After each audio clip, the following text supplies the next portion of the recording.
Momento da pregação no ar, por Bruno G. As três cidades impenitentes, São Mateus 11, versículo 20. Leiamos. Então começou ele a lançar em rosto as cidades, onde se operou a maior parte dos seus prodígios, ou não se haverem arrependido, dizendo: ai de ti, Corazim, ai de ti, Betsaida, porque se em Tiro e em Sidom fossem feitos os prodígios que em vós se fizeram, há muito que se teriam arrependido com saco e com cinza. Por isso eu vos digo que haverá menos rigor para Tiro e Sidom no dia do juízo do que para vós. E tu, Cafarnaum, que te entregues até aos céus, ou que te ergues até os céus, serás abatida até os infernos. Porque se em Sodoma tivesse sido feitos os prodígios, quem teria ela permanecido até hoje? Porém vos digo que haverá menos rigor para os que de Sodoma no dia do juízo do que para ti. Problema aqui descrito por Cristo para as três cidades, Corazim, Betsaida e também Cafarnaum, é a incredulidade. Corazim, Betsaida e Cafarnaum sofreriam muito mais juízo do que outras cidades que ele cita, por exemplo, em Tiro, em Sidom, em Sodoma, porque ali passou o Mestre Jesus. Ali foi anunciada a boa nova, foi anunciado o Evangelho da paz, e eles endureceram seus corações. Essas cidades ficavam em Israel, na realidade eram consideradas como vilarejos próximas da Galileia, e Jesus conhecia muito essas cidades. Inclusive, os seus dois primeiros discípulos, André e Pedro, vieram de Betsaida. Cafarnaum foi pousada de Cristo, ou morada dele. Já Corazim, não tão assim muito conhecida ou citada na Bíblia, mas aparece de alguma forma Jesus tendo apreço por essa cidade. Todas elas ficavam ao norte da Galileia, como falei.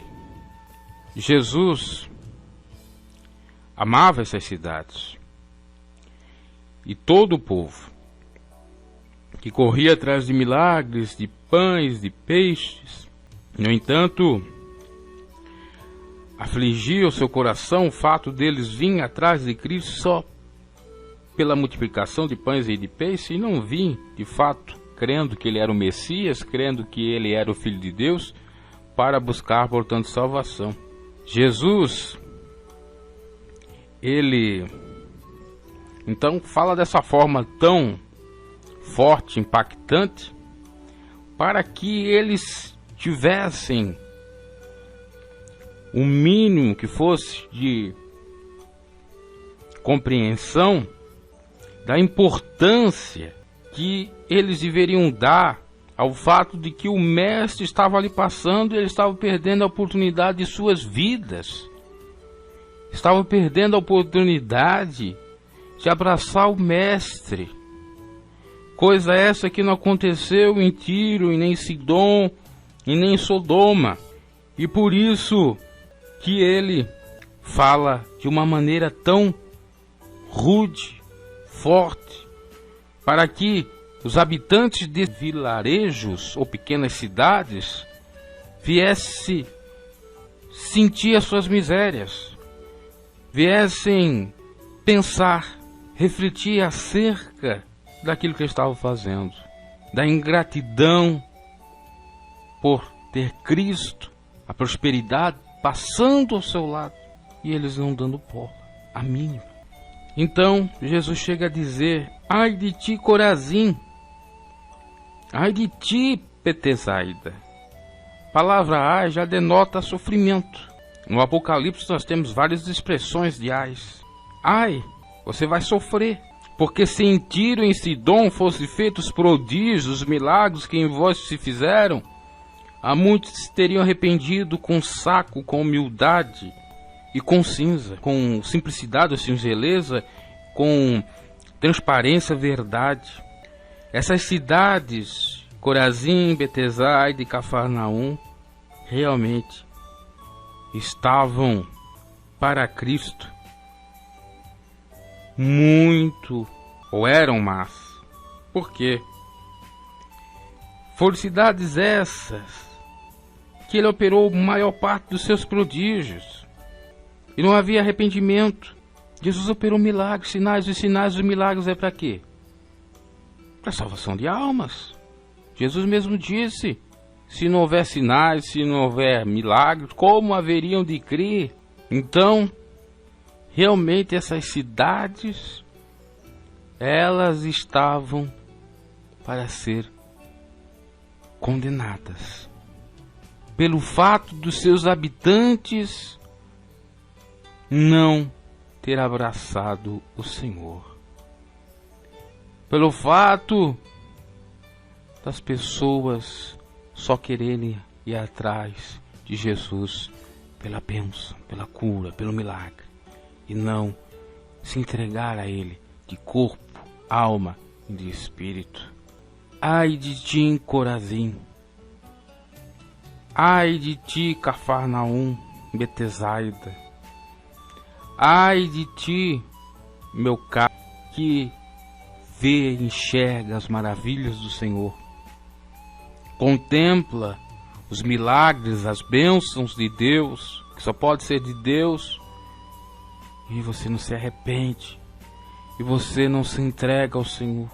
Você tem um coração endurecido, um coração de pedra, não quer deixar a penha que esmiuça a pedra, que é a palavra do Senhor, quebrar esse coração pedrificado, e assim você ter um coração de carne mais humilde, um coração contrito, porque esse agrada ao Senhor, como tinha Davi, já que o próprio nome Davi quer dizer o amado.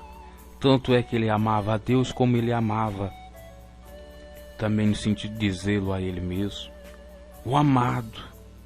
Tanto era ele amado de Deus como ele amava a Deus, porque tinha um coração contrito.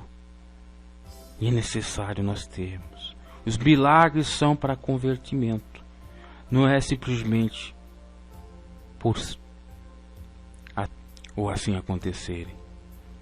Tem um propósito, e nós não poderemos buscar desculpas, pretextos para dizer: eu não sabia, Deus não falou comigo, porque Deus falou sim, porque Deus mostrou sim. Então aqueles que conhecem a verdade do amor de Deus, aqueles que sabem que devem amar a Deus sobre todas as coisas e ao próximo como a ti mesmo, e não fazem, estão pecando. Conhece a verdade, estremece, mas não obedece, faz que nem o diabo, que crê em Deus, estremece, mas não obedece. Não podemos ser assim. O diabo também sabia das maravilhas do Senhor, mas virou as costas para ele e teve a consequência de ser expulso dos céus, assim como uma terça parte dos anjos. Adão e Eva estavam no paraíso desfrutando das coisas mais maravilhosas de Deus, mas por conta do pecado, de dar ouvido à antiga serpente Satanás, diabo, acabaram perdendo a bênção do Senhor. E eles viam os milagres, mesmo assim viraram as costas. A consequência do diabo, pelo seu ato pecaminoso, foi a de eterno. Não tem volta. E Adão e Eva, seres humanos que Deus criou, ainda houve uma outra oportunidade: Jesus Cristo. Por isso que ele disse que se houvesse feito milagres, ou houvesse milagres em Sodoma, em Tiro, cidades dos nossos pais ancestrais, cidades lá onde viviam o pai da fé Abraão, Ló, se houvesse milagres, eles se arrependiam. Possivelmente se houvesse milagres também na época do Noé, eles se arrependeriam. Só houve a prédica da palavra. E por isso que essas cidades estavam por Cristo condenadas, porque não aceitavam o Messias. Conheciam ele dali. Jesus era da Galiléia, o Galileu, morou na Galiléia, passava por aquelas cidades muitas vezes. E aí se cumpre aquilo que ele mesmo diz, que o profeta não tem honra na sua própria casa.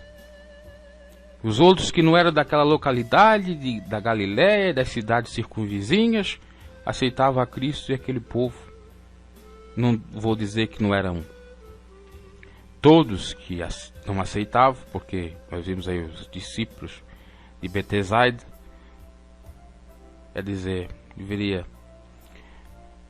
ser pouco menos da metade que aceitava Jesus. A quantidade era pequena, era ínfima. Tomemos cuidado com isso. A palavra Corazim dá um significado de lugar dos bosques.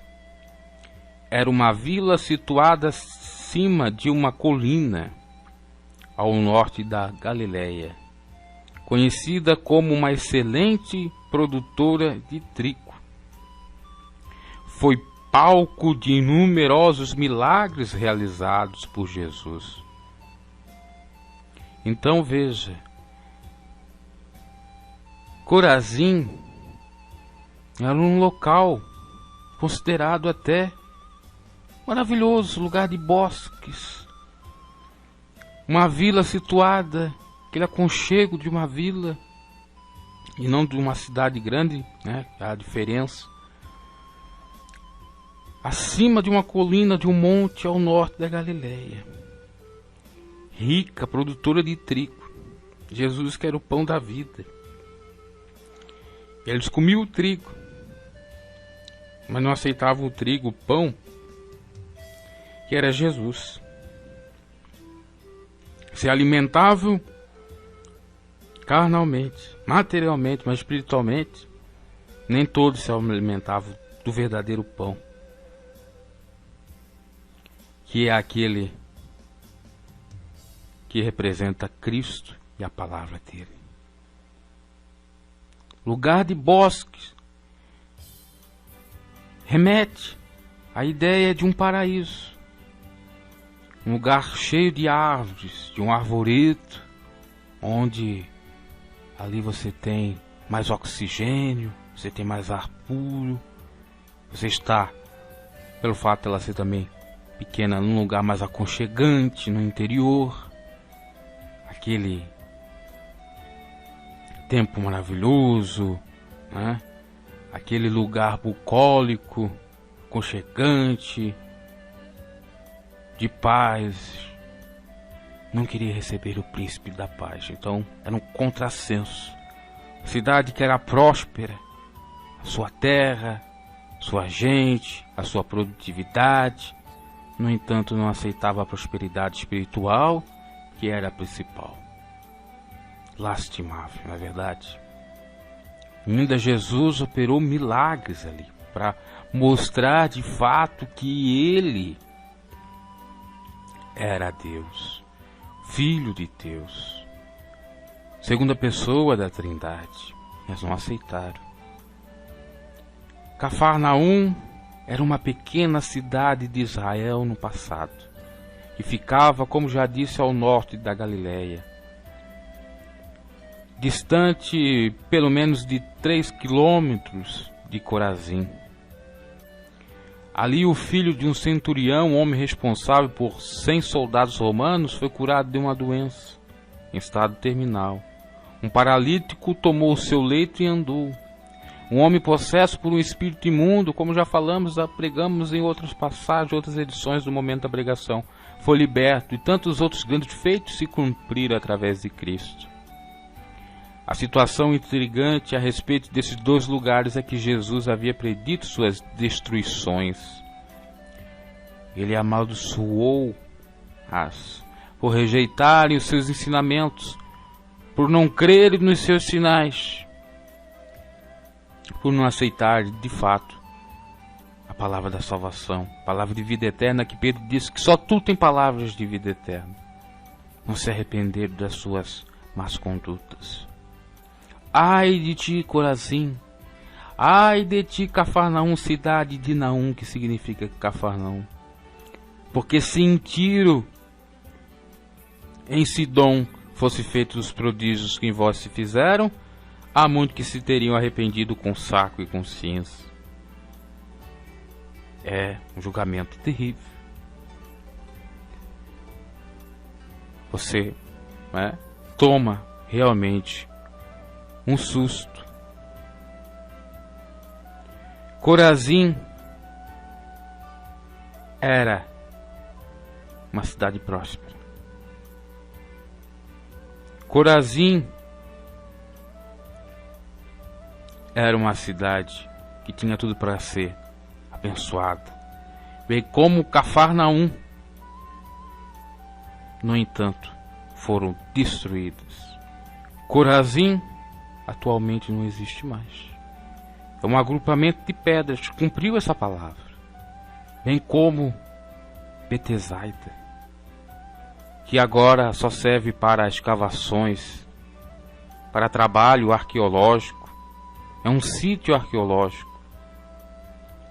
Bem como Cafarnaum, que foi destruída por um terremoto por volta do ano 750 depois de Cristo. Betsaida, que significa casa da caça do hebraico. A casa da caça não caçou a salvação.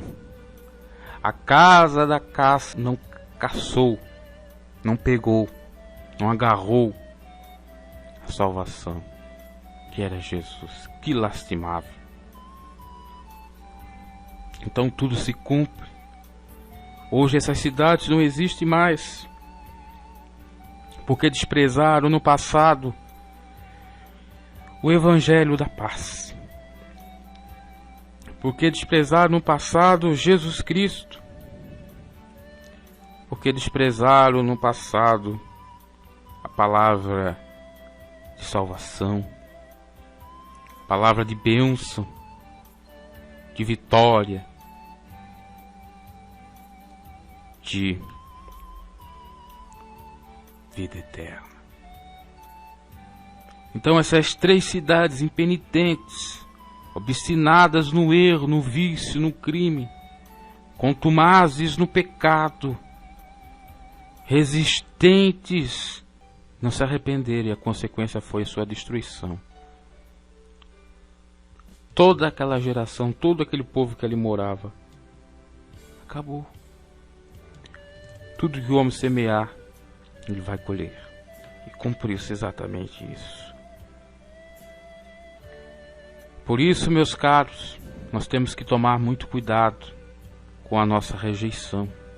Principalmente em rejeitar as palavras de Cristo. Principalmente rejeitar as palavras de vida eterna do Senhor. Pensamos nesse sentido. Tiro existe. Sidom existe. Sidom é a terceira maior cidade do Líbano. Sidom fica a cerca de 40 quilômetros ao norte de Tiro. Possivelmente deve ser também no Líbano. E lá estão, que fica ao norte da Galileia. E as cidades, os vilarejos de Corazim, de Betsaida, Cafarnaum não existem. Quantas pessoas que estão na bênção, porque estão próximos da bênção, do dono da bênção, mas não dão valor, desprezam, rejeitam a palavra, pecam, voltam para trás. E a consequência é destruição, a consequência é ruína, a consequência é depressão, a consequência é sofrimento, dores, infelicidade, intranquilidade, falta de sossego. A consequência é morte, porque o salário do pecado é a morte.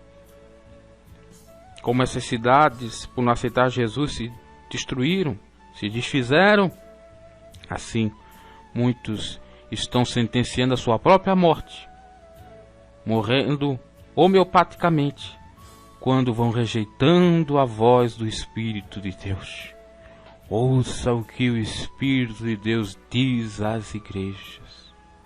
Temos que ouvir, meus caros. E não é ouvir a voz de um pastor, de um padre, de um cura ou de uma religião, mas é ouvir a própria voz de Deus, que é a sua palavra. Voltar para Cristo, crer nele, porque ninguém vem ao Pai senão por ele. Crer na sua palavra, crer no seu amor. Praticar o amor, ter uma mudança, uma transformação verdadeira, sincera, para que não suceda o que aconteceu com Corazim, com Betsaida e com Cafarnaum, para que você não vire ruína, para que você não vire escárnio das pessoas, para que você não vire nada. Ah, mas nós vamos morrer sim. Um dia, como diz um cético cantor aí, roqueiro, todos nós vamos virar poeira no chão. Vamos virar sim. O corpo nosso, dormindo, vai virar poeira no chão. Mas a nossa alma, o nosso espírito, estarão em Deus. Nossa alma descansando no paraíso de Deus. Nosso espírito retornará ao Senhor, que é o nosso fôlego de vida. E nós estaremos na glória. Agora, se nós não aceitarmos Jesus, infelizmente, não é só o nosso corpo que vai virar poeira no chão. A nossa alma vai para um lugar muito mais pior do que ser poeira no chão, que é a angústia, sofrimento, os ais, que são os ais, que são exatamente os lugares, ou o lugar onde as pessoas vão pedir a morte e não vai vir, onde o bicho nunca morre, que é o lago de fogo. Então, para nós alcançarmos a salvação, é necessário atentarmos para isso, crer no Senhor, não abandonar. Por mais que o inimigo nos lute dizendo, olha, não existe nada, isso é balela. A vida acaba quando morre. Você tem que vencer isso, resistindo ao inimigo, sendo submisso a Deus, crendo na sua palavra. Pois a nossa vida não é só o berço. A nossa vida não inicia no berço e termina na sepultura. A nossa vida, antes desse lapso temporal de vida, de existência, se nós cremos em Deus, se nós resistirmos à tentação, se nós vencermos as provações, nós seremos assim como Deus é, assim como Deus não existe, mas é, e se Ele é muito mais do que existir.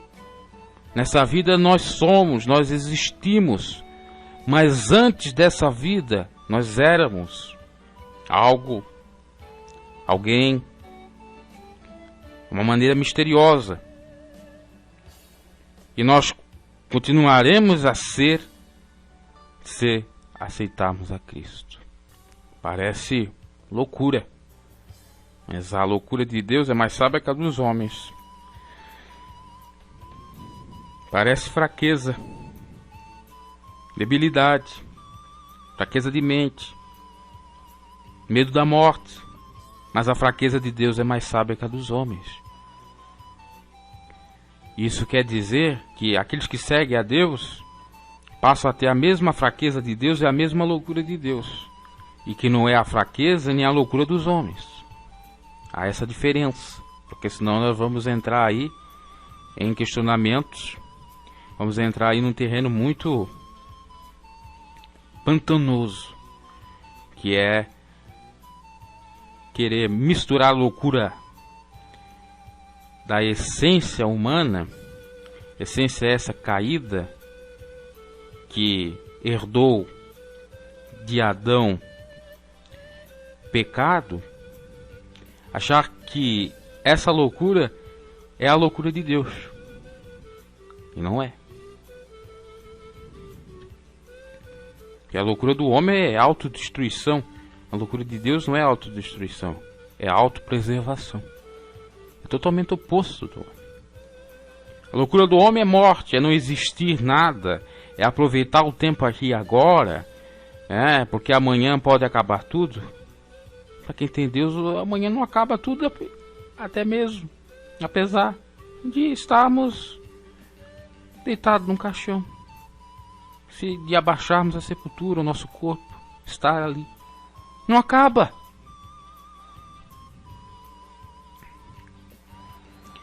Agora, se nós não temos essa fé, realmente tudo é de balde, tudo é em vão. Então, ai de ti, Corazim, ai de ti, Petezaida, ai de ti, céticos, vocês vão virar ruína. Ai daqueles que não crê na palavra, que vê, que enxerga os milagres, as maravilhas do Senhor. Eu diria que só ler a palavra de Deus já é ter um contato com Deus. Já é ter uma experiência com o Senhor, já é passível, inclusive, de convertimento e aí de condenação se desviar do caminho do Senhor. Eu não estou falando daquilo que você aprende na religião, porque às vezes você tem que deixar, porque são tradições de homens que invalidam os mandamentos do Senhor. Estou falando da palavra de Cristo, da Bíblia Sagrada. Então, se você quer existir como Sidom e Tiro, aceita Jesus. Abrace a doutrina dele, que é o amor. Sodoma foi destruída com fogo. Mas como o próprio Jesus disse, se tivesse feito milagres, eles teriam se arrependido e não cometido pecados e mais pecados,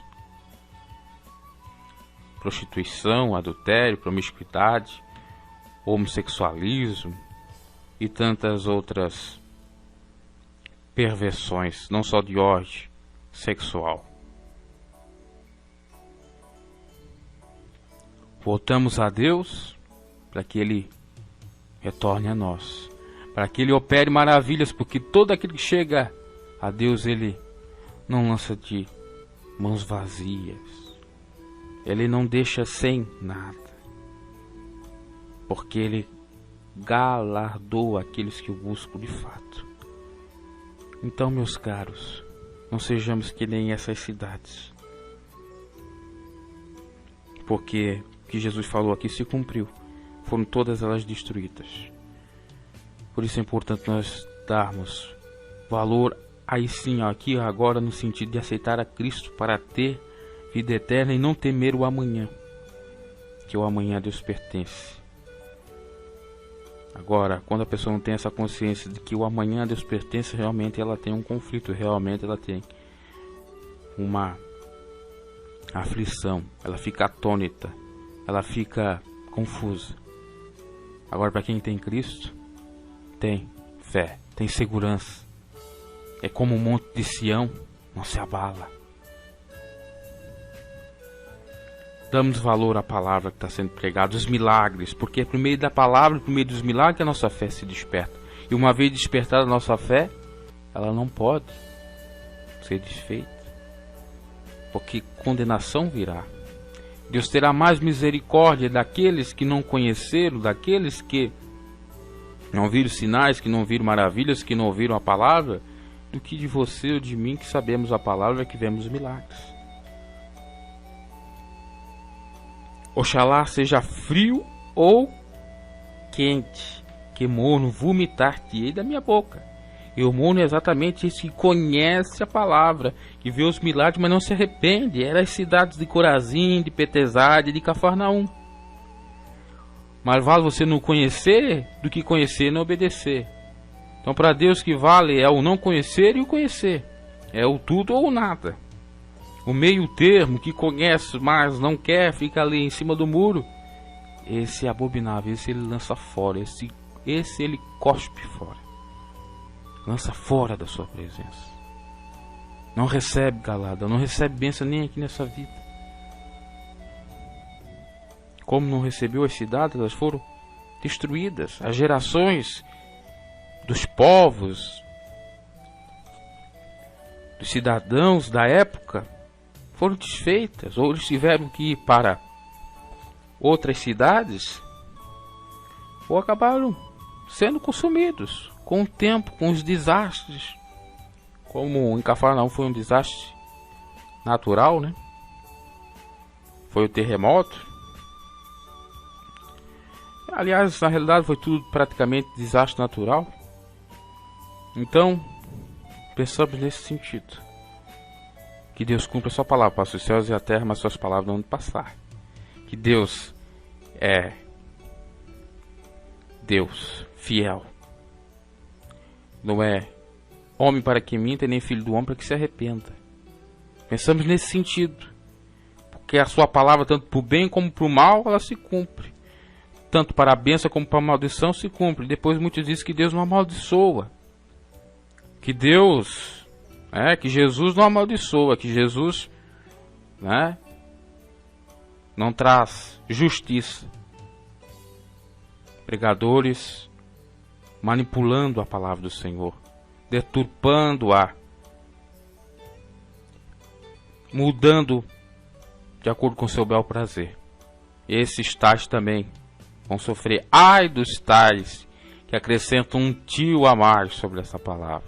São esses tais que não é acrescentar um tio a mais uma palavra, é interpretar de uma maneira não genuína, não do Evangelho, não de Cristo.